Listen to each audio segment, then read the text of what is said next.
Welcome, listeners, to another episode of Listen, Learn, and Love, hosted by Richard Osler. We have a great podcast for you. There are 3 guests in my home. The first guest is really the central part of this story, Cheryl Hill. Welcome to the podcast, Cheryl. Thank you. Cheryl is in her early 50s.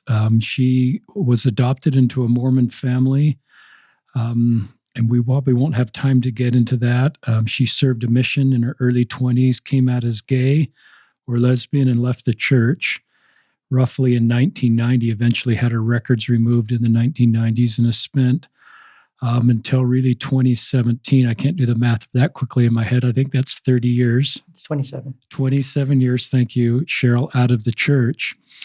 And then Cheryl reconnected with the church, and that's where we'll really pick it up. We could probably do 3 podcasts just getting to that point. But we're just going to start in 2017 with Cheryl living in Georgia and how she reconnected to the church.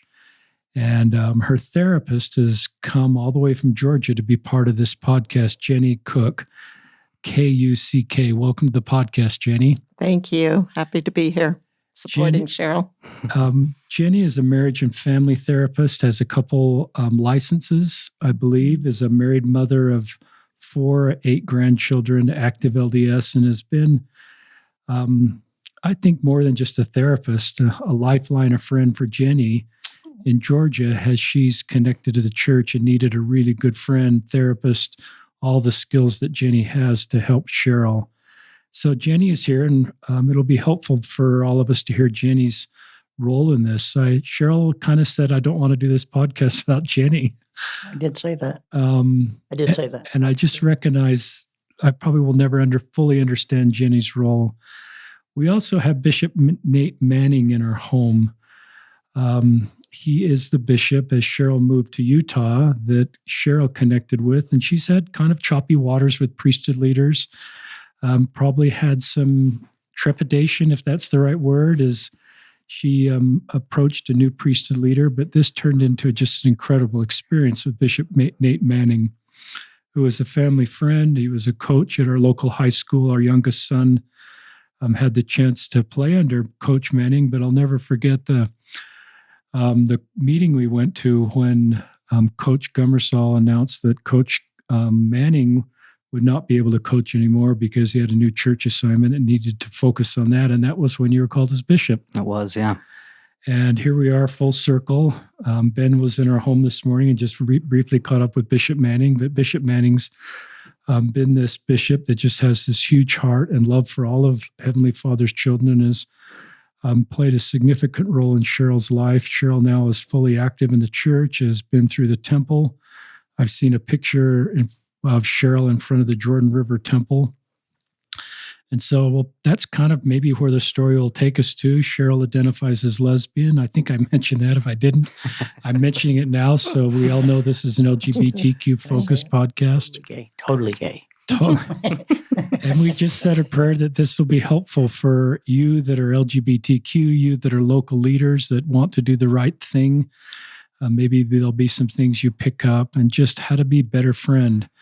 So Cheryl, take us back to Georgia. You're completely out of the church. You've resigned. Oh, over the church. You're over the church. Completely Come a little closer to your mic completely and tell us done. about how and I hope everyone understands, when you've resigned from the church, your name doesn't show up anywhere, so no one can find you anymore. Right. So it's not like you have ministers that could knock on your door. So you're completely disconnected from the church.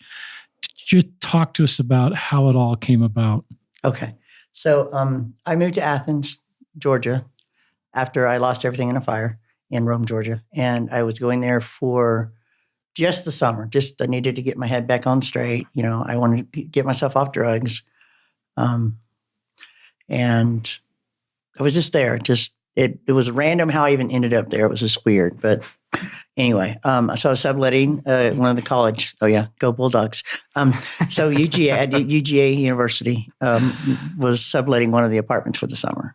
Well, I figured out, I was turning 50 at the end of the summer, and I'm just like, okay, enough. It's time to do something different. You've been doing drugs for 30-something years. Let's try something different. Figure out what you're going to do with your life. So I was there, and so I was coming off drugs. So I was doing a lot of walking with my dog Diesel. And I found myself praying, just not into the Mormon God, just into God as the supreme being at that point. And doing a lot of walking, a lot of talking, because coming off meth, it's not easy with no help. So I found myself turning towards the Lord. And we'd walk, we'd talk, and slowly I started to feel okay, so I'm going to cry a lot through this podcast, apparently. Here comes the first wash of tears. Anyhow, I'm on disability. I was on mental health disability also. So I didn't have anybody that was helping me. And I did that on purpose. I moved to Athens away from my family. Not that I had much of a family. I had an older brother that helped me out. But so he came down, to Athens and signed over, did some paperwork and whatnot. And I said, do y'all happen to have anybody that you know here in, Athens? Because my brother knows everybody everywhere, and his wife. And he said, no, we don't. And I was like, okay. I was like, because I'm getting it's kind of lonely here, And so that was the end of that conversation. And so I had nothing, no car, no nothing. So I'm driving, I'm taking the bus. I'm having to take the bus in Athens, and I'm driving around, and I get off the bus and I'm lost. And I'm like, where am I? And I'm like, oh, this is the wrong stop. And as the bus pulls away, there in front of me sits the Institute building, the Church of Jesus Christ of Latter-day Saints. And I'm like, give me a break. And so I get back on the bus. I'm so ticked, and I'm like, the Church of Jesus Christ of Latter-day Saints is just clicking in my head, and I'm like, no. And then I get to the bus module, and as I'm getting off the bus, these two boys on bikes about run me over. And upon closer inspection, it's two Mormon missionaries. And I'm like, and then it happens again, going another way. Two missionaries get on the bus with me. Like, this is like hours later. So this is all in one day. So this is 3 Mormon sightings.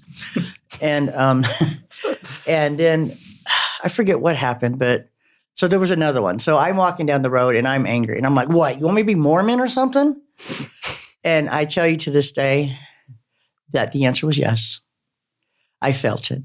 It was like I hadn't talked to him in 30-some years, but I was like, yes. And I was like, no, and I'm good. Go to the store and I'm smoking cigarettes, and I go buy me some alcohol. I'm like, no. I promised when my house burned down, I was laying on the ground, and I had promised God at that time that I would never do drugs again. So I told you I wouldn't do drugs. I said, I didn't say anything else. Well, about a week later, there's a knock on the door, and I look out, and there's an old couple on my front porch, and they're in a suit and a dress. And I'm like, this has got to be for one of the girls that lives here, And I look and I see the black name tag, and I'm like, oh, hey, that no. I said that no. And I don't know how free I am right now. But anyway, I said, oh, that no. And then I looked again and saw I was an older couple. And I was like, and even though through all this drugs and hate and everything, I still had a bit of a soft heart still. I was totally out of my element doing drugs and being a bad girl. But I was like, because Georgia heats, you don't play with Georgia heat. Okay. And it was a hot Georgia day. And so I was like, all right. So I let them in, and I'm like, what? I was not nice. They can attest to this. I was not nice. I'm like, what? And they're like, well, we're from the church. I was like, the Church of Jesus Christ of Latter-day Saints. Yeah, I get that. I'm like, why are you on my front porch? And they're like, well, we just felt inspired to knock on your door. It's like, yeah, right. I know my sister-in-law called you, and they're like, no. And then I just stopped dead in my tracks, and I look at the tag, and it says President John Benyon. And I'm like, President? You're president? I'm like, President? And he says, yes. I said, as in president of the Georgia North Atlanta Mission? And he said, yes. And I went, and I just sat down. I just had to sit down. I'm like, what are you doing? He goes, and I drilled him 100 ways. And he's just like, I have no idea. I said, and you came all the way from the church house because you're here for a zone conference. He's like, no. I go all the way from the mission home. Goes, yes. I said, the one in Lithonia. And we're going back and forth. And I'm like, so let me get this right. You came all the way from Lithonia to Athens for no other reason to knock on my door. He said, yes. So I had to accept the missionaries coming over after that. So they sent 2 missionaries to me. And one of the missionaries was having social anxiety, and they needed her to go to therapy. And that's how they tricked me into meeting her. And they needed her to go to therapy. And I was kind of fond of these 2 missionaries. They were so awkward, and I was so mean to them. They could tell you, I was so mean. Like the first day they asked me what they could do. And I was like, well, say a lot of prayers and have thick skin. I said, and maybe I'll let you in when you come back. Maybe I won't. And so that one missionary, Sister Hanson, she needed therapy. So I think I got conned. But anyway, so I made sure she went to therapy, and I went with her. And that's how I met Jenny. And that's where that started. And I literally would not have made it without Jenny. I mean, we're talking about suicidals coming up. I mean, it's been a hell of a ride. I'm sorry, but that's the only word for it. I have had a mess of a struggle. So anyways, long story short, or really long story, not as long. I fought it for 90 days. And on my 50th birthday, I accepted the invitation for baptism. Wow. For rebaptism. And then I joined the church. And I was planning on leaving Athens when a friend of mine gave me a blessing, and it said, you are exactly where you need to be. So in a mad scramble, I had to find somewhere to live in Athens. But so I joined the church there and got involved with that, and had a great bishop there, and met. This is what happened. This is what made me stay. Is there were so many people that were like, oh, I have a gay aunt. Oh, I have a gay brother. Oh, because I came mad. I was like, I didn't want to be there. I was pissed off that I even joined the church. I was angry the whole time I was there. I was mean to who is my very best friend right now, Will. He was the mission leader, ward missionary leader. And I was sitting in the back of the class, and I would just he was talking about the plan of salvation. And I'm like, oh yeah, well, and just saying whatever, just information I shouldn't have as a new convert, And he's just like looking at me, like, what is she doing? And he's now my very best friend. And so we went through that, and I mean, like, I would they tried to get near me. I wouldn't let any guys near me, like no guys. And I'd punch Will, and I'd punch the bishop, and he tried to talk to me. I'm like, what do you want? And any of the priesthood holders. And then one day, I was laughing with my friend Will, and I put my hand on his chest, and here comes another crying Jack. And right then, I knew that I could trust him. The Lord let me know right then that this was a priesthood holder I could trust. And it was just like this, and it was just like, you can trust him, Cheryl, you can trust him. And that's the jerk that made me trust all the other guys. That led me back to Bishop Manning. Why he got a quick break when I got to him. But anyway, so I was going to therapy every other week, and members. There's this one lady, Barb, and she's busy lady, right? And I didn't have Casey Day's car broke down, and I didn't have a way, and I still didn't have a car. And all of a sudden, she's like, calls me. She goes, hey, I can take you to therapy. And I'm like, well, and she goes, I don't have any idea. But for the next 3 months, every other Thursday was open. She says, I don't know why it was open. It's always open. And then like right after I got a car, like all of a sudden she was so busy again, But she's like, for three months, remember that, Jenny? Mm-hmm. She was just, and she's the busiest woman I've ever met, I mean, and it's just different members would sub in, At one point, this is a really cool story. At one point, they asked me, like, what do I need? And I said, I'm lonely. I said, I'm good. I've got a dog. I've got a good job, not a good job, a decent job. I was working at Taco Bell part-time, but because I had to check, and I just got on the streets, I was just thrilled that I could live that I had a car. One of the members gave me a car. That's so cool. A van, donated and then they wouldn't, and so I got the van. We called it the Jesus van. And because the minute I got the van, I was like immediately like, who needs a ride to church, Because I felt like I owed, I had 30 years to make up for, I was a butt for 33 years, doing drugs, being a jerk, and being hateful to everybody. And here I was, okay, I'm back in the church, and I know that you get blessings by service, So I'm like, I was ready to serve. So I would like go all the way, like 20 miles away to pick up some family. I went on ward. I just got involved, they're like, come on. I'm like, let's go, because I was lonely. And I remember my mom, though she didn't have a lot of good things to say, but one of the things she says, if you don't like somebody, serve them. Well, I sure didn't like anybody in the Mormon church at that point, even though I'd been baptized because I knew it was true, but I still was pissed being there, So I'm like, all right, let me serve these people, So I'm serving, and to the point that they wouldn't even let me pay for the van. They're like, no, you keep it, And then some people would drop, there'd be like $20 bills in my front seat, $50 bills in my front seat to pay for gas, And at one point when they asked me what I needed, I said, I'm lonely. It's lonely. I said, I can't do this. And there were so many bouts where I can't do this. I have stopped and started. At one point, I was sitting in the garage on my best friend Will's house, and he was in Utah of all places. And I know, right? Hate Utah. Go Cougars. But I was sitting there and I was talking to him, and I had met a girl in Rome. Once I got the car, boy, straight back to Rome, because that's where the only friends I had were. And I go back to Rome and I met a girl, and she's so pretty. And I was so attracted to her. And we started talking. We had so much in common. We talked for hours on the phone. And I was just like, I can't do this. And I was crying, Lord, I can't. It's like, no, I can't. I knew what I was getting into. I read the research on gay and Mormon. I did. And I said, okay, I don't need a relationship because I didn't like relationships anyway, and because they felt confining and boxing, and I'm a brat. But anyway, I was a bit of a jerk.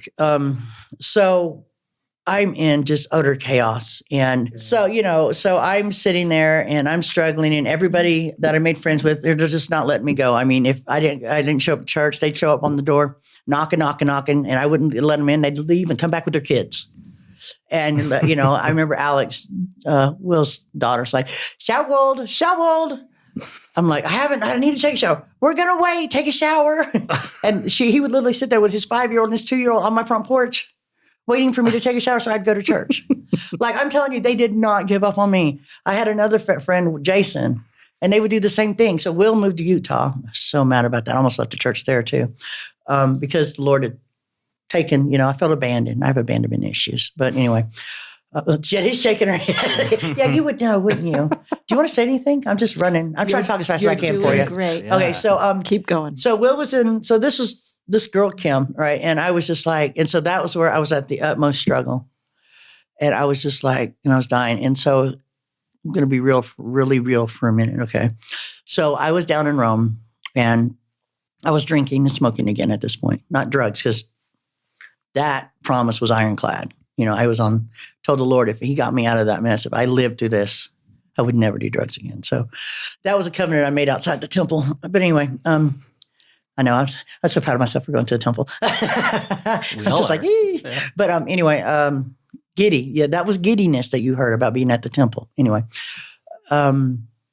so we drinking and hanging out, and it was just her and I and a neighbor, and we were at a bonfire, and she tells me she wants to be with me.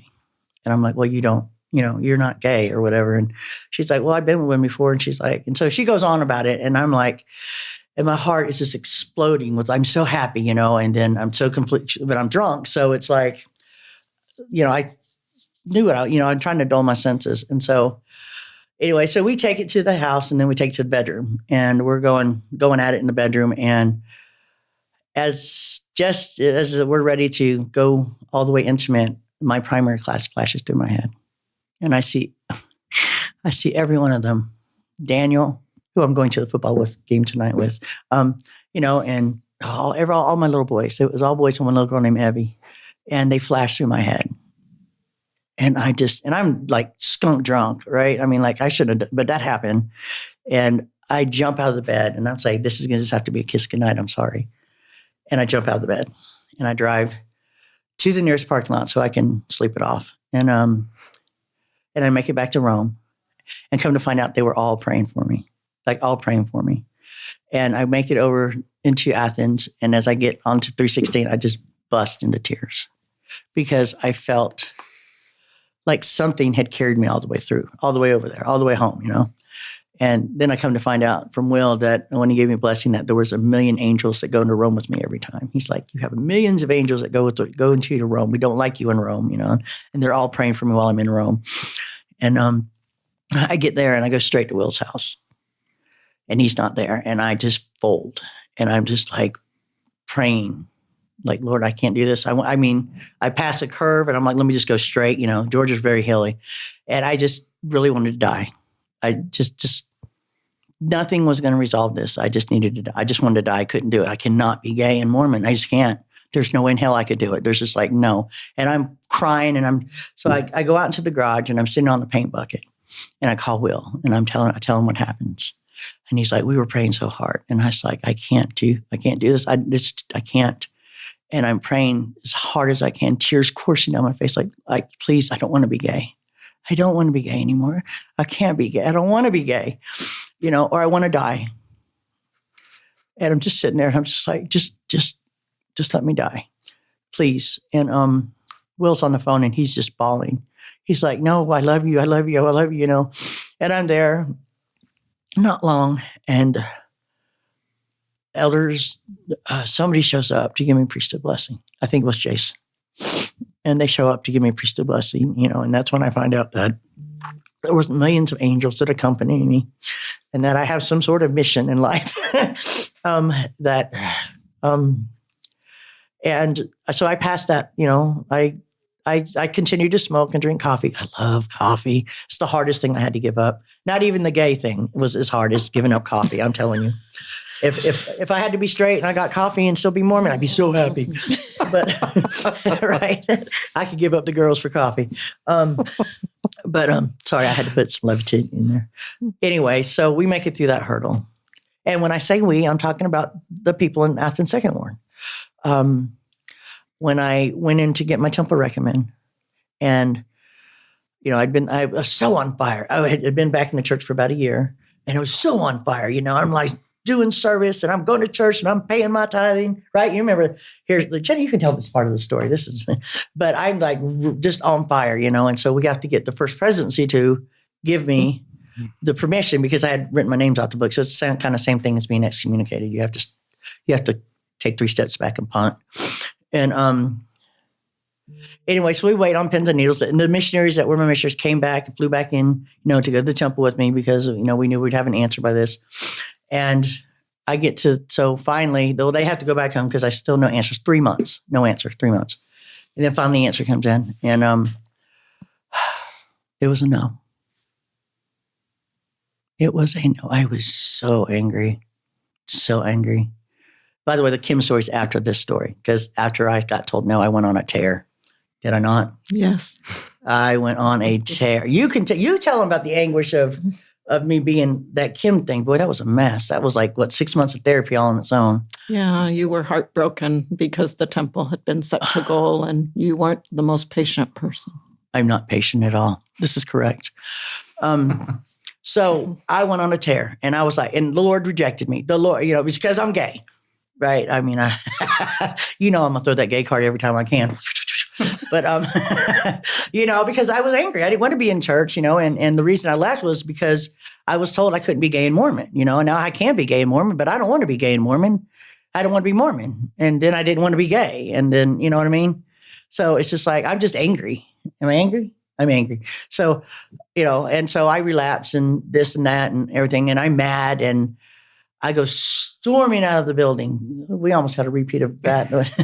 Almost. Did the same thing. I know. I did the same thing when I went there. I'm trying to get to that as fast as I can. But Fine. So I'm just mad. And the bishop's standing out, Bishop Joyner, who's now stake president Joyner. But anyway, that's why you might be in trouble. Anybody around me gets Jesus is like, whoo, whoo, you can help Cheryl. I'm gonna bring you up. And he was calling me nervous, right? Because I'm a mess. I know, right? Like they're gonna go on a mission one day together and be stake. Anyway, they got lofty goals too. Anyhow, there's my cocky side, and which I better be careful because the Lord likes to humble me fast. So I'm angry, and the bishop just standing there, and God bless him, he broke confidence. He calls Will and says, I just had to tell Cheryl what they said, and she is busting out. She just ripped the door off my hinges. And my friend, Donna, she's a really excited president at the time, but her and I got to be really good friends. She has a gay son, Josh, and he's here in Utah. He came to Utah with me, but he went the other way. So he's over this way, and I'm in the church, and he left the church. But he still has a really strong testimony. So he's an LGBT here in Utah. Hey, Josh, shout out to Josh. But I love him dearly. But she's like my best friend, my best female friend. And she happened to be at church that day when I went storming out. And she saw me, and she said, look in my eyes, told her not to look at me, but she knew. So she's standing there, and this is the story after. She's like, I didn't know what to do. I looked at the bishop. The bishop looked at me and said, just pray for her. So Donna says she ran out to her car, and she sat there, and she begged the Lord that I wouldn't do something stupid. She's praying. She says she had tears in her eyes. She's begging. Well, Will just happened to be out there, out on splits with Tad, her husband, who is now the bishop. And she was just praying. She's just praying. And the bishop called Will and said, hey, this is what happened. I'm not supposed to break confidence, but someone's got to help Cheryl. She's about to do something that we don't want her to do, and that she's not going to want to do. And little known to them, I was crying. I was so mad. And I was just like, I'm done with this stupid church. And I'm like, see, even the Lord doesn't want me. This is such a waste of time, So I was like ready to go get blasted. And the next thing I know, I'm sitting in Will's driveway. Heard that song, Jesus Take the Wheel? For real, dude. For real. Like, that's the only thing that could have possibly happened, because I'm in Will's driveway, and I didn't even have any idea. And the minute I pull in the driveway, up behind me pulls missionaries, Will and Ted. And Ted's my ministering brother. Fantastic ministering. He defines ministering. Like, as you can see, there's more people. People just keep coming in waves. If that doesn't tell you anything about fellowshipping in church. And they then preached a blessing. And that's when I found out I was supposed to come to Utah. That was the blessing that said I'm supposed to come to Utah. And I was like, yeah, no. Never stepping foot back in Utah. I was on a mission in Utah. It didn't go well. And at all. And not at all. So let me pause right there. Okay. Cheryl, thanks. That's a great story. It's an incredible story. I hope you realize just the love and admiration so many have for you, and your courage to share that story. You're honest, you're real, you're authentic, you're vulnerable. Vulnerable is a strength. It's a strength. Brene Brown, remember? But it's just an incredible story. You're an incredible woman walking an incredibly difficult road, and you've been really honest about how hard it is to be gay and Mormon. So hard. And it's just, I love the way you validate how difficult that road is, and your love for the church, and trying to reconcile that and make it work, and the people that come into your life. I'd love, since Jenny knows you really well, I'd just love to have Jenny talk about you, or talk about, just your role in Cheryl's life, your feelings about Cheryl, just anything you'd like to share at this point, Jenny. Okay, thank you. Well, I had been working with a number of missionaries, and President Benyon and I were good friends. And he called me, I think within a day of having met Cheryl, on her doorstep. And he said, I have a situation for you, but I don't know how you're going to manage it. And I said, okay. And he said, I've got this lady whose trailer just burned down. Rome is about 2 hours from Athens, where he was. And he goes, I don't know how she ended up in Athens, and I don't know how we ended up in Athens, but we connected. And she doesn't have a car. And back then, you didn't really do Zoom therapy. Even 4 years ago, COVID really brought that on, right? And I don't think Cheryl would have had the ability to do Zoom back then anyway, very much. I had a phone. Yeah, but you didn't like doing Zoom. Yeah, I don't she know. didn't like it. We tried a couple times. Oh, yeah. She had to drive an hour and a half to come and see me. And so he just said, try to figure it out. She's not a member. And I said, how am I even going to reach her? And he goes, I'm going to have the missionaries, because there's a sister who needs to come in and do social anxiety. I'm going to have them come together. And I'm like, okay. And so the first time I met Cheryl, she did not like me. Nope.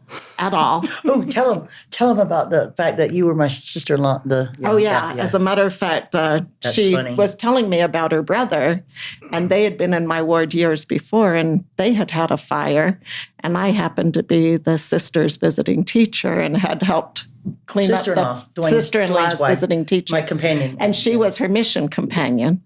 And so at first she wasn't so sure. So many good She was very happy with me knowing Dwayne and Angie. But then because they had been so good to her after the fire, I think that's how she built trust with me. There's the reason I came back to the church. Yes. Was they challenged me. My brother and sister, he ended up baptizing me. And I think that helped you decide to trust me that I had known 'Cause she Dwayne knew and them, Angie. Yeah. And so that was your only saving grace. Probably. She's so pushy. She would tell me that she had other therapists and she had fired them all and she was going to fire me, and told me about her diagnoses and everything else. And I looked at her and I said, okay, you're okay. In here, you can just be you. And so In here, you can just be you. Yeah. We We'd fight. Yeah, I'd we would argue. I'd get fight. mad. I'd try to walk out. I'd cuss at her. Yeah. Until she cussed back at me one time. Pattern interrupt. She said the F word. Because I had to interrupt the pattern. You guys, you want to be my friend, you have to cuss. At least once. So, it shocked her and she goes, I'll never do that again. And I said, okay. And she hasn't in front of me. No, she decided at that point she didn't want to do that again. I had another therapist who was an intern who was not LDS, but had done a lot of work with LGBTQ. And I had worked with some missionaries and a few other people who were, members of the LDS church and were in that struggle. And yet I was still learning. I was still trying to figure it out at the whole time. And so I brought this other therapist in and I said, could you do some DBT work, which is a certain type of dialectical behavioral therapy? And so she built a friendship with Sierra. She is cool. She had blue hair. Yes. And I figured that would help. And I said, okay, I'll do the one thing about helping her meet priesthood leaders and get comfortable with priesthood leaders, because Sierra didn't know how to do that. And Sierra would work on the mental health stuff. So I would work on the church stuff, and Cheryl would, and Sierra would work on the mental health. And we did that for a few months. And then we celebrated her 1 year of sobriety. That I blew. And that was a big deal. Yeah, she blew it, but she only once. Yeah, just one time. Yeah, but I think she was so touched that Sierra and we brought in a cake. Yeah, they did. Oh, it was a triple chocolate cake from Publix. Oh, so good. And just celebrated her, and we told her she could be anything she wanted to be, and she could do anything she wanted to do. And that was a defining moment in therapy for me. Mm-hmm. Because that cake, it was stupid, but that cake, and then all of a sudden I was putty. Mm-hmm. I couldn't stand them. I was putty in their hands. I pretended like I was mad at them, but that's when I changed. That was when you for changed. You and Sierra. Well, you knew that we really truly cared about you. Yeah, they really did. It was really cute. I was going like 2 therapies every other week. I was in hardcore therapy. She had to know that it wasn't just a job for me. Yeah, I'm hard. This is a really beautiful segment, because I'm sort of thinking that our road back to the church, sometimes we need Jesus and the atonement, but often we need therapy. What I said and was... even sometimes therapy to work through current church issues. It's just... Correct. Remember what I would guess Cheryl has a lot of trauma that's sort of tied into her journey with the church. Yes, a lot of trauma. And the atonement can help on that, and good church experiences, but I recognize a therapist often can... It's like you need both. Jesus wasn't going to get it just by himself. I'm sorry. But. And I love this and I recognize that you were naturally guarded because of abandonment and just all the things that Jenny understands, and you firsthand understand because you were walking that road, and you would naturally, I love this man that you mentioned, I forgot his name. Will. God just said, I can trust him. Yeah. And then you got this trust with Jenny, and I love some of the things Jenny says, you can just be you here. Yeah. And just I didn't believe her. I had to test her. You did, right? Yeah, I so did, because you've had so many people that have come in and out of your life. Well, yeah. Well, I don't let anybody in my life really. So. And that's probably because your heart has been wounded enough and just it's locked up inside of you because it's been hurt so much. Between the church and my own family rejected me because of the gay thing. And the thing is I fought not to be gay.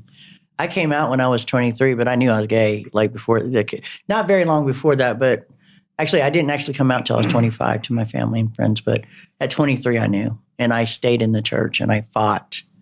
And I read the scriptures and I was you served a mission. Finding something. Yeah. I was like, well, I didn't know I was gay until after I got home on mission.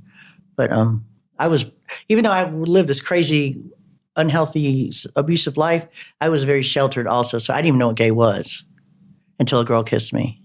And then like fireworks. And I'm like, oh, I'm gay. So, right. So, but anyway, and then, but I still tried to stay in the church. I got engaged, because I wanted kids.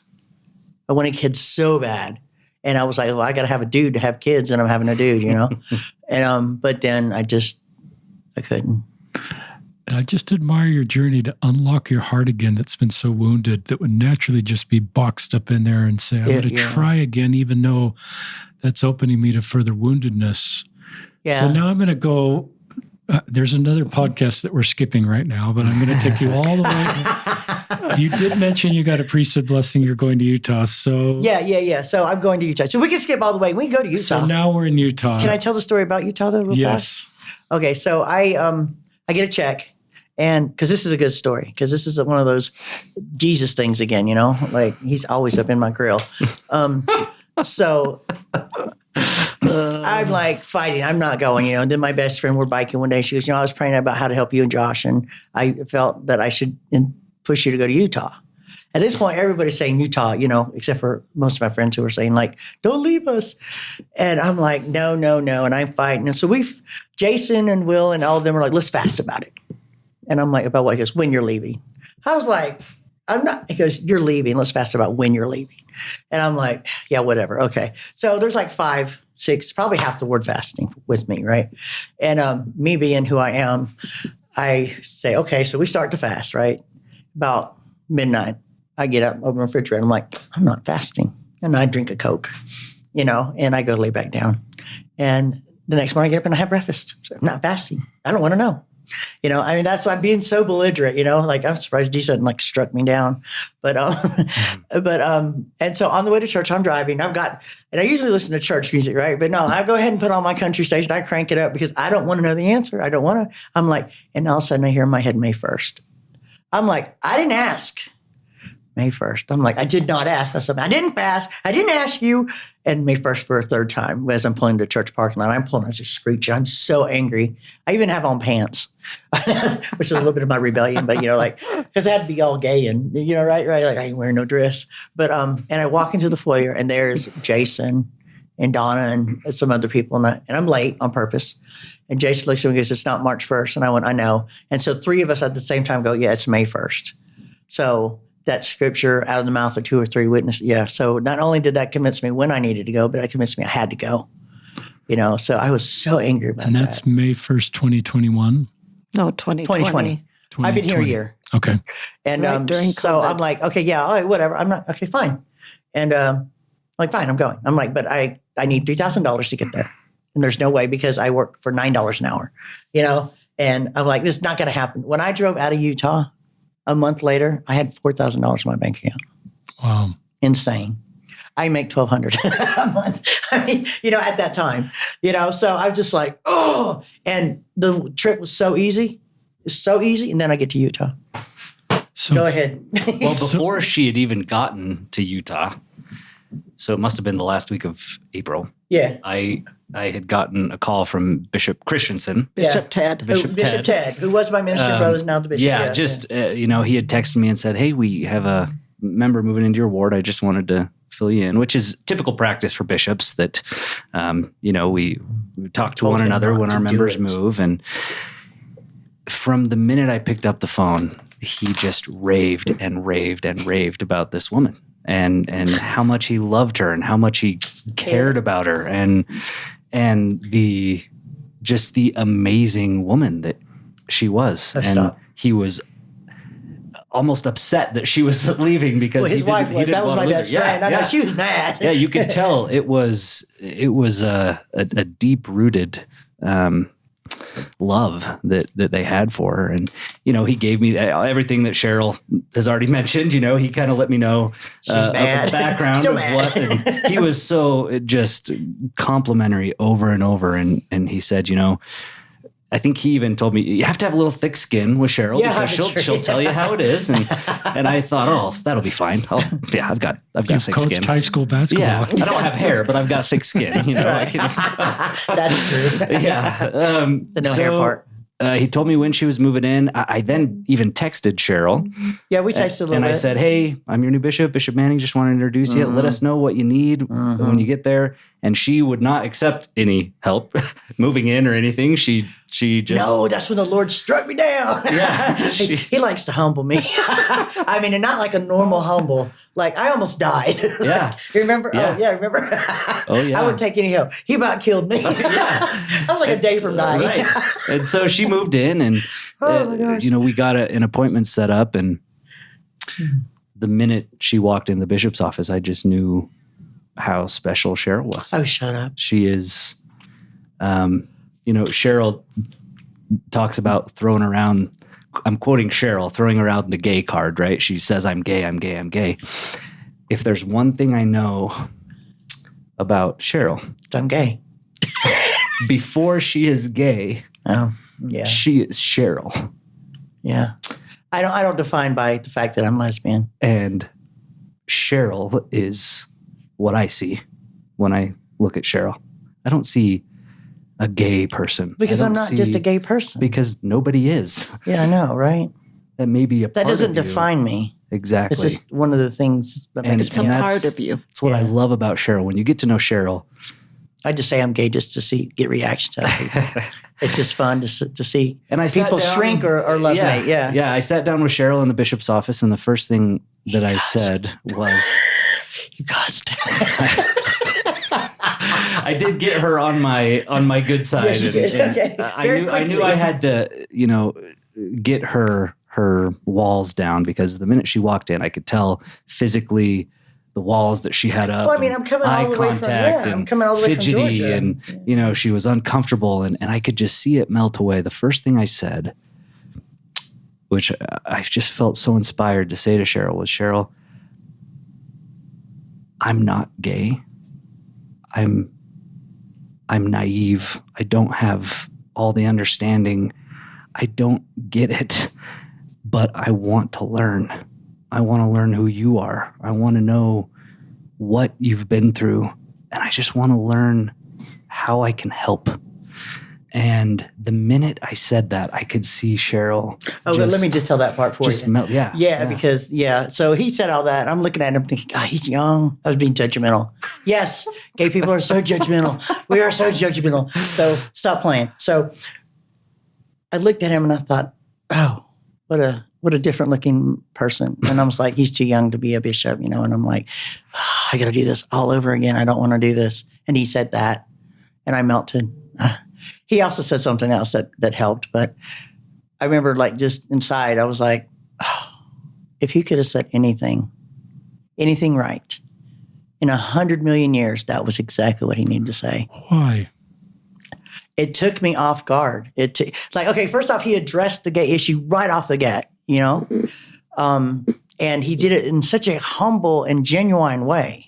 Like, I've heard people, and a lot of us have, like, oh, I've got a gay aunt or whatever, or I feel this and I feel that. So it's kind of a chance for them to talk about this subject. Right. Like they're like trying to bond with you or trying to, or whatever, or just, it's fake. It's, They're taking your story and making it their story. Yeah, kind of like, instead of what Bishop Manning not even did. that. Not even that. I have a bullshit. Oh, I have a detector. Sorry. So one of the things I got, a gift I got after I got baptized, was the gift to see the pure in heart, the meek, because that was one of my biggest issues, was trust in the church. And so when I got the Holy Ghost confirmed, someone said something about being able to see the pure in heart. So I can look at somebody and they'll be bright and shiny, and that's how I'll know, just if they're safe for me or not. And when I walked in, he's still glowing. He always glow. He's like Just he's like a really, Christmas really light, pasty white. right? That's He's like all. no, he's always glowing, but he glowed, And then when he said that, and he said it in such a quiet, humble voice, that took me off guard. And because his voice took me off guard, I actually listened to what he said. Like normally, someone starts talking, I dismiss them, right, until I know them. He won me over like in 7.3 seconds. Cheryl, I think you have a beautiful ability insane. to discern. I think it's one of the gifts does. God's given you. And Jenny and Bishop are nodding their head. And I think you've needed to use that gift. I had to for Because you've survival. needed, right. And I love what Bishop Manning did because everybody can do what Bishop Manning did. They could. They really could. If they meant it, though. It wasn't complicated. It was profound, though. And the things that resonated with you, it was humble. It was teachable. He talked about you being gay. But Yeah, like right off the bat. I love just the humility of that. And that's the thing I love about what he said is that we all can do that. One of Ben Shalati's bishops, who's a gay Latter-day Saint, as he's been meeting with bishops and coming out to them over the years, one bishop kind of did what Bishop Manning did, says, what do I need to learn to serve you better?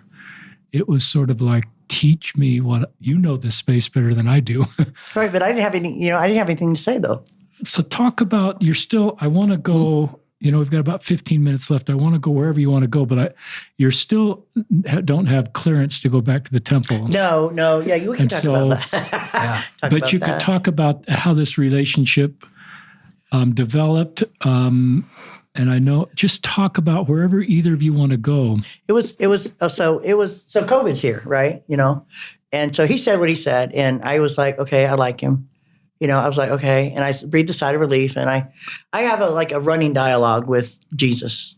I talk to Jesus a lot. That's Heavenly true. Father's up there too, but in my mind, I'm constantly talking, arguing, cussing him out. We laugh. I have like this inner dialogue, like once upon a time, ever since that moment in Athens when he said, yes, I want you to be Mormon, I was like, direct connect, and that was before I was baptized. And so I feel like I was always praying, always talking to him because I'm lonely. I don't have an accountability partner. Who better to be my accountability partner than Christ himself?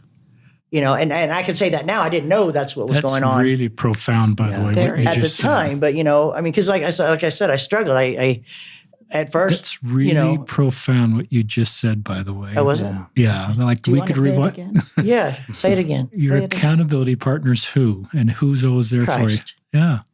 Because he's there. He's always Because he's listening. He let me know he's listening. And I had the priesthood helped a lot And too. I love that you can talk to him in real language. Yeah, and he oh, can I do. handle that. Oh, I do. People are shocked when I tell them what I say to Jesus. I Sometimes think he can handle that. He does. I called him an idiot one time. And he laughed with me. So Do you remember that story? I was do. upset because I'd made a mistake again, the Kim thing, and I was into my car, and this time I wasn't really praying a lot, like in the morning, but I stopped the car and I was in tears, and I hung my head. I said, "I'm so sorry." I said that was so stupid, and I was apologizing to the Lord for the mistake I'd made, almost made. I came away with that with my chastity intact, by the way, just so everybody knows. Okay, I held on to the chastity, but it was real close. And I was, and then at that point, I didn't realize how remorseful I was. I was in tears, and I was sitting there and I said, "I'm so sorry. I'm an idiot." And I was crying. And then all of a sudden, because I have that personality, I start giggling. And I said, "Wait a minute. I made in your image. That makes you an idiot too." And I started laughing. And I could actually feel like him laughing too, like he's got this beautiful laugh, And I could feel like someone else laugh. Like if you were in the car, I swear you would have heard somebody else laughing in the car, dude, And I was just like, is he laughing with me? I was like, oh my gosh, I just called the Lord an idiot. And I was like, oh, I can't even go to work right now. I was like, I'm going to hell, but it ended up being, but that's what I'm saying. Yeah. Like you're right. I feel like better now. I'm in good company because you've called me an idiot. Yeah, I know, right? Times too, Right. So once you call the Lord an idiot, you're not scared of nobody. Right. But like I'm just saying, like that's not funny, but it was, because I was such a wreck. Felt like this is his way of saying, hey, it's okay, Cheryl. It's okay. Let's just keep going, And I kept going. And I was still, before on my way to Utah, I was still smoking cigarettes. Like remember? Mm-hmm. Oh, We were man. really working Because on I didn't stopping. want to go, and I was just every time I want to rebel, I pick up a cup of coffee first, of course, and of course with coffee comes cigarettes. So that's what I do. But anyway, where were we? go back to this. Christ. Yeah. Okay. I just or want go to tell you back that funny to the story. temple. Go back. So So this is I'm still, here. So I'm You here. left the building in Georgia at one point man, because so the first mad. presidency turned down your. Yeah. And somehow this Yeah. then starts Talk about again the with Bishop application Manning. process. Okay, so you have to go through a bishop interview and a stake president interview, and then they've got to write down, recommendations. Of course, both of them were glowing recommendations. I say, of course. This is now in Utah with Bishop Manning. No. This is that. That's then the This was rejection Bishop came. Ted. So that was the state Ted and president. Scott Johnson. The Okay. stake, okay. So I get here, and my friend Jason said something about, and I'm like, yeah, no, I'm not. I said, I'm not. I'm not until I know the Lord's going to say yes. I cannot take another rejection from the Lord, even though everybody said it was a rejection from the Lord, blah, blah, blah, blah, blah. But that's how I felt. It's just like, and, it was just, and so I'm doing the Lord's bidding, but I'm doing it grumpily. I came all the way to Utah. I literally smoked one cigarette and flicked it out the window before I got into the truck after everybody left, put a patch on and said, okay. Because to me, and this is funny, this is Southern, or everybody that's not a Utah Mormon. To me, it was going to be sacrilegious if I was smoking in Utah. I know they laugh because I'm like, everybody's like, have you smoked? I'm like, no, I would never smoke in Utah. That's how she quit. And that's how I quit. That's how I quit because in my because my family's from Utah. My dad is John Pack, pioneer who discovered Utah Valley. Like we're Mormon all the way back to settle in the Utah Valley. So to me, it was a sacrilege. So that's how I stopped. I literally cold turkeyed again. I do cold turkey a lot. And so I get here and then I get in, I'm working at Home Depot and I'm not giving him any attention. And someone mentions the temple recommend and I'm like, I'm not ready. And so then I do a lot of studying on my own. I gained a testimony of the atonement since I've been here, which I was borrowing most people's testimonies, but I was at Home Depot when it came. And I was watering the flowers and I was working there. And I was listening to a Henry Eyring talk and tears start going down my eyes. And I'm like, no. I said, not at work. I'm talking to the Lord right now. I'm like, not at work. I'm like, don't you dare. And I was like, no. And I just tears go coursing down my face. And it was Henry Eyring's talk about remember him. Remember me? Okay. And all of a sudden I knew beyond a shadow of a doubt that the Lord existed, that he was real, that the atonement happened. Because I was struggling with the testimony of the atonement. I didn't get what the big deal was and how remember how everyone was always like, oh, the atonement. I'm like, okay, the atonement, because I didn't understand because there was like mental health atonement, this atonement. I'm like, I'm not, what, and then I just tears gushing out. I'm at work and I don't know if you don't know me, but I hate crying. Vulnerability is not a strength. Okay. Crying at work when I just started working there, I'm just tough, butch lesbian. You know what I mean? I'm like, I'm a badass, I'm not going to be crying, I'm crying at work, and the Lord lives and, and I'm just like so angrily happy. And I throw up my hands up like, oh my gosh. So I start calling people like, hey, the atonement's real. The atonement's real. The atonement's real. And then I have an appointment with him. And then I almost die. And then I have the appointment. Is it before or after I almost died? I can't remember. But anyway, and then I get sick, really sick right after that. And I really literally almost die. And I have no choice because I know nobody in Utah. I haven't reconnected with Eileen and Edna yet. I haven't. I have two sisters in Spanish Fort who I reconnect. That's another podcast right there.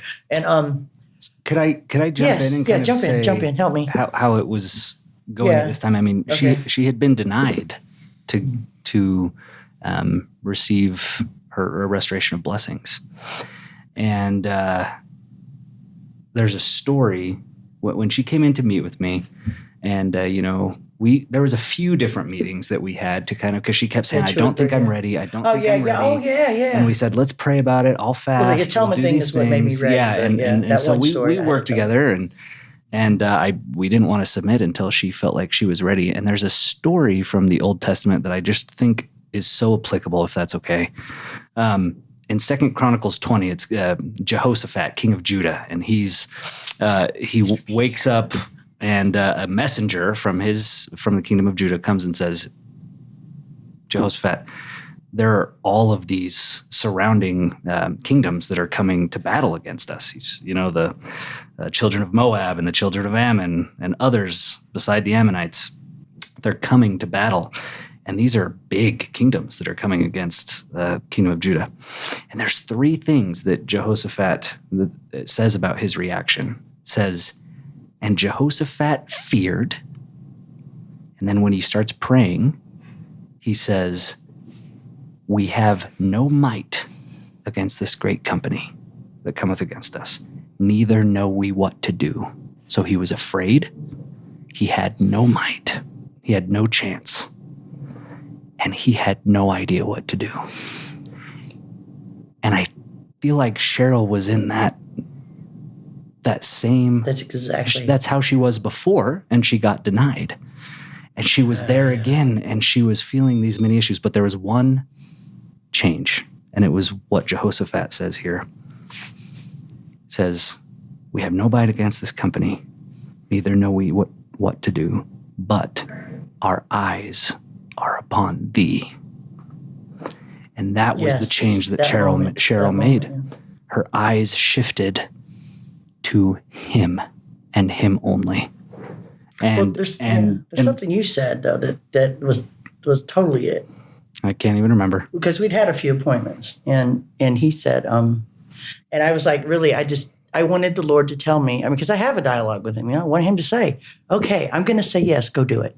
That's what I was literally waiting for, because I'm not, unless it's going to be yes, I can't do it. I'm not going to do it. And so we're having an appointment again, third one. And I was just like, freaking out. And he says, "Cheryl," and he pauses, and he puts his head down, his face turns red. His body turns red. Like you could just see, and he's quiet, and he looks off to the side, and you could just, it was the coolest thing ever. Like I could actually see him receiving revelation. If you could even grasp that concept, it was crazy. That's had to be what was happening, right? Mm-hmm. And I'm looking at him. He goes, "Cheryl, you're the only one not ready. You're the only one that thinks you're not ready." And I went, and I knew at that moment that the Lord told him that, because you could just see he was in this, it wasn't a trance, but he was just turned off to the side. Do you remember that? Now that you're saying it, yeah. Right, you just took a minute, and you said, because you said, "I don't know what to do. I don't know what to do." And I said, "I don't either." And you said, "Well, wait, give me just a second." And he put his head down like this and kind of went to the side. He was like this, and he went to the side like that. And he just, whole body just like turned, like his head turned red and everything. And I was just like, am I actually seeing what I think I'm seeing? Like this is like a miracle.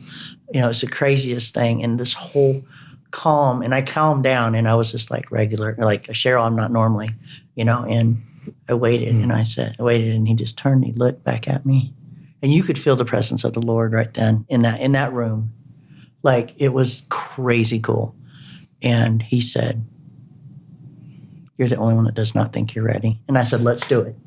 And we did it. And we scrambled back, and it was hilarious. Which, remember? And then once we did it, like the state president was sitting over there waiting, and he waited for him to go back and forth. And he was so busy. So you had to do two more. You had to resubmit the paperwork. Yeah, we resubmitted. She met with the stake all president. In the same day. It was crazy the way it worked out. And then we waited. And how long? And tell them how long we waited. Do you remember? 3 days. 3 days. It was fast. It was That's 3 right. days. It was quick. And typically I tell people, let's wait at least, it could be up to a month, 6 weeks even. And I was having a bad day. Did I call you? I was having a bad day the day that it came. I was ready to give up again, right? I was just like, I am such a Lamanite, I swear. So I'm like, but I was having a really bad day, and I was cussing. I was angry. I don't remember what happened. I was just so down. And he calls, and he says, "It's a yes." And I threw my phone in the air. I called everybody I knew. I'm like, Jesus said yes. And I'm like, woohoo, I'm going to the temple. And then we made it. It wasn't an easy road to get there either.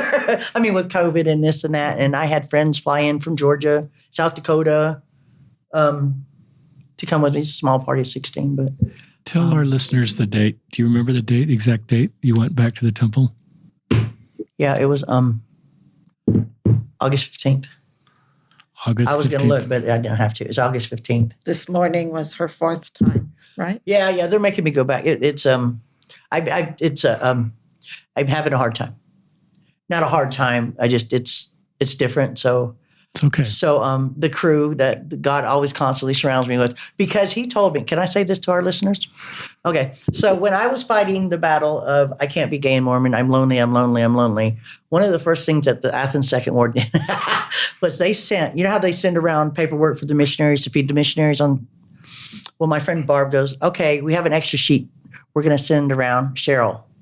And so she told everybody, she goes, when you sign up to feed Cheryl, sign up to feed the missionary, sign up to feed Cheryl. And so she sent up for her. So that was really kind of funny. But anyway, so that's how involved, everybody was with me. And like everybody was on the up and down. I was up and down and just crazy. But when I finally gave in, I just, after the few other blessings, priesthood blessings.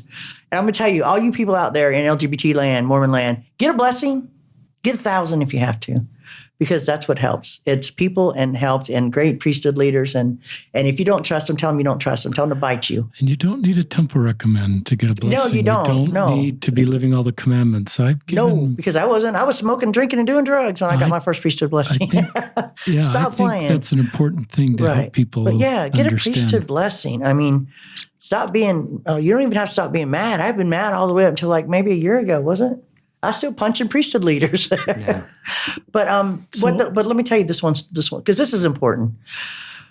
Because this is the one point I want to get across of anything I say. None else matters, but this one point right here is why I came on this podcast.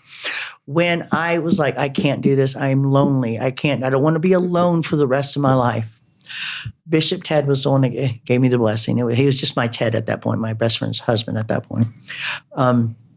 He gave me a blessing. And the blessing, I was told, if you choose the gospel, you will be alone for the rest of your life. But I will never let you be alone. And I got to tell you, I have not been alone.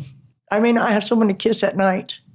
But I am telling you, as you can see just right here, my therapist flew in from Georgia. My bishop's here. I mean, and if you look at that picture of me at the temple, those are people from all over the country that came to my temple. And it wasn't even my first endowment. It was just a re-endowment. I am not alone. In fact, I have to hide in my house to keep people to leave me alone. I reconnected with my sisters, who I was a stranger with for 15 years, 20 years. I mean, and people come out of the wood. The Latinx across the street, they just called me, I want to be your friend. I thought he was a creepy fat guy, but anyway.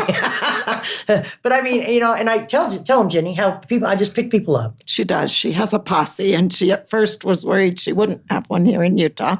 And especially because she was pushing people away. Oh, yeah, and I push people away, and they still won't go away. And she built a posse here. The Relief Society president who helped her out, Susan. Suddenly was her friend. Yeah, I stopped calling her Relief Society president. I started introducing her as my friend. She was there the day my dog died, Diesel, the one that got me here, the one that saved me from the fire. He was the only thing when I lost. Yeah, my dog, he died. What's your Relief Society president's name? Susan Burns. Shout out to Susan. Susan is amazing. She's so cool, but she's my friend. Like, I tease her and pick on her, and she still brings me cookies. She always brings me I love what you said. That was really powerful. There is a reality you're alone. I think we can't dismiss that. But it was when I reached that point when you realize it's hopeless. Like, as a gay member, you sit there and it's like, and you're like, I remember when I realized that, like, hey, the church is not going to change. It's not. It's gonna make room for us, and it's gonna love us. But I mean, the law of chastity is God's law, and that's the bottom line. And when I realized that, I had to pick between the gospel and having a partner, and it was a rough decision, And as Bishop Ted gave me that blessing, I hung my head, and I just tears, unconsolable. Tears and tears and tears and tears. And when he got done, I looked at him and I said, and he looked at me and he goes, you chose the gospel. And I said, I choose the gospel. And it was one of the most powerful moments of my life. And I'm not going to lie, I still struggle. I mean, there are cute girls in Utah. They are. Shout out to the cutie stuff. But I mean, there are, and I've had a couple of girls come after me. Which is a good point. Your sexual orientation doesn't change. But you get rebaptized or go to the temple. Right. It's not easy, but you have people around you and non-gay people. Come on, make a gay friend. Instead of adopting a puppy, adopt a homo. I mean, adopt an LGBT person. I mean, that's really how I feel. It's just like, because I wouldn't have made it without the people, my people, the people. And I pushed, and they didn't even understand. Half of them don't even understand. I have bitten their heads off. I've screamed at them, have I not? Because they don't understand. You know what? They just came back. Cheryl, I didn't answer. Here came the kids. Cheryl, you know, they just came back. They kept coming back because you got to picture. Do you have a gay sister? Do you have a gay aunt? Do you have a gay uncle? Do you have a gay brother? Do you have a gay cousin? Okay, so if you see a gay person in your ward, you treat them like that gay person that is your family member. Yeah. And would you let your family member push you away? No, you wouldn't. Right? Sorry, this is my soapbox. I think it's great. Well, and Cheryl taught me, and something that I've learned not just from Cheryl, but from many other friends, family members that I've chatted with from the LGBTQ community. Me, Nate, everything I've learned about Black people, I've learned from white people. Oh, I love this. Everything I've learned about women, I've learned from men. Everything I've learned about gay people, I have learned from straight people. So how can I feel like I have the full perspective? You don't. I don't. And I love what Cheryl just said. Make a gay friend. That's what I said in a talk. Love them. Yeah. Learn from them. You know, one of my favorite songs is an old Aaron Neville. It's either 70s or 80s. Aaron Neville kind of has that squirrely voice. Love Aaron Neville. And I don't know much, but I know how to love you. I think that should be the model. I don't know much. In fact, I don't know a lot at all about you or your life, what you feel, but I do know one thing, and that's that I love you. Mm-hmm. Sing it for me, baby. And one of the most important things you did was allowed her to give a talk and tell her story I didn't in want to, church. And she felt after she had done why, it. Jenny, was that really important? Because I think she felt like people could hear her story and they could still accept and love her and still be part of her posse. And that it didn't make her separate from people. It made people want to be connected to her. Yeah. It's a really good idea. Okay, so after I was up there, I felt so much power. Vulnerability is a strength I felt when I gave that talk. But that also helps, and this is the ugly side of the church too, of people really, not even the church, but people. The culture, is I know, so after giving that talk, I was getting texts like, thank you for giving the talk. Usually it's like, hey, good talk. But I was getting thank yous. And I was like, scratching my head going, why are people thanking me, you know? And like, I couldn't even walk down the hallway. I felt like a celebrity, right? But the thing that was good on both sides is the fact that at that point, I now knew who was my friend and who was not my friend.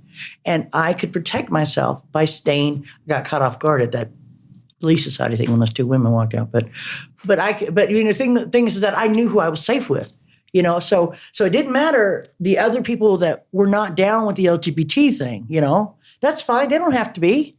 Not everybody has to be down with it because we're all human. We all have different viewpoints and our own traumas and whatever the case may be. We don't understand. Yeah, we don't understand. And ignorance, it causes fear. And for sure. So I knew. So then as I came off this, you know, and my friend that were from BYU, Josh, he was in Georgia, he works at BYU now, him and his son, who I was his primary teacher, the one who came into my head that night at Kim's, they came down to listen to my talk. You know, I had support from Georgia there at the talk, you know. And, but I knew who my friends were right off the bat, you know. So yeah, let your gay person in church talk, you know, because you know what? Because they're going to immediately know that it's safe there. And you felt there's going to be at least one or two people that are going to go, hey, thank you for talking. Thank you for sharing yourself. And then you know who's safe. And you won't have to worry about those other people because you're not there for them. You're there for Jesus. Full disclaimer. It wasn't right away that I asked you to speak in church. There was a little bit of refining needed, right? There was like 8 texts. I'm like, no, baby. We did ask her multiple times, and she said no. But I think it's key to understand as well. Just like many straight people don't understand it, Cheryl has never been through that either. She is learning how to live right, that's what I say. In her reality, just like everyone else is trying to live in theirs. And Cheryl has come so far in I love understanding people. who she is. And she talks about who is her friend and who isn't. She may see who supports her and who doesn't. And she may act like some people aren't her friend, but they all are. Whether or not they accept Cheryl or agree with Cheryl or offend Cheryl, Cheryl just loves them right back. It is the most maybe not inside sometimes. No, that's okay. You know, that's okay. We all have our feelings. Elbow one of them. But she just loves people, and that is what's so crazy, so amazing to me is that Cheryl does that. The crown of this story was actually going to the temple. Right. I mean, seriously, like I was so giddy, I couldn't hold still. I mean, because it was a 4-year goal, you know? Mm-hmm. Like I made it back to the temple. A lot of it on my own because I came to Utah, I would not know anybody, you know, and I did all that studying. I would listen to conference talks. I would, you know, I mean, like every time I had a problem, I'm like, let me go. Like I like Dallin H. Oaks. Let me just say that as a gay member of the Church of Jesus Christ of Latter-day Saints, I love Dallin H. Oaks because I had to listen to I needed to learn about Lord's timing, the temple recommend thing. And someone said, well, the Lord's timing. So I'm going, okay, let me find a talk about Lord's timing. And there was one, the first one that came up was Dallin H. Oaks, when he did at BYU. And I'm like, oh, no, not Dallin H. Oaks, you know. And then he came up again. And then he just started playing on my radio. Just started playing on my radio. And I was just like, and his talk was so amazing. It helped me with my problem with timing, you know, understanding time. But his talk was so amazing. And I got done with that talk and I was like, oh my gosh, I love him. And I'm like, oh, they're going to kick me out of the club. Yeah. But just learning different things and listening, you know, I had to work really hard because there was nobody for me to depend on. It was me and the Lord. Again, he has a funny way of doing that when I act up. This is a really good podcast, listeners. We need to bring it to a close just in the interest of time. I don't know, Bishop Manning, you have any other thoughts you'd like to share? I loved your Old Testament scripture. Share some. My one last thing. Cheryl went through the temple recommend questions, answered every single one of them honestly and worthily. Cried. Just like anyone else would. She prepared cried to go to the temple just like anyone else would. She prayed and fasted and anguished just like anyone else would.